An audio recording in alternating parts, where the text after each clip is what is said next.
In this video, we'll show you how to reset your A records and CNAME records back to their default values. If you've edited these records before, like pointing your domain to an external site, this reset can help get everything running smoothly again. Now, what are A records and CNAME records, and why do they matter?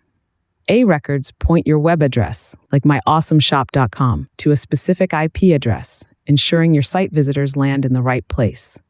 CNAME records, on the other hand, act like shortcuts, pointing subdomains like shop.myawesomeshop.com to your main domain. We'll guide you through the process step by step. Let's get started. First, let's head to the domains page. From there, we'll get into the DNS settings, where we'll reset the records. Go to domains in your Wix or Wix Studio account.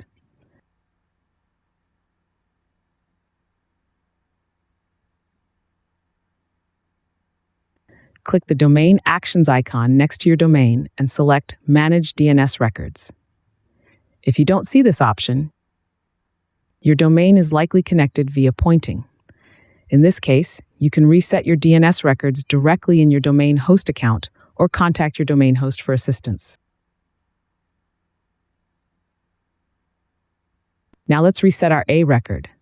Hover over the A record with your domain name in the host name field and click Edit. In the Value field, enter the following IP address, 185.230.63.107. Leave the hostname field blank. Finally, click Save, then confirm by clicking Save Changes. If you don't see an A record, click Add Record in the A host section to add it. To reset the CNAME record, hover over the CNAME record with www before your domain name and click Edit.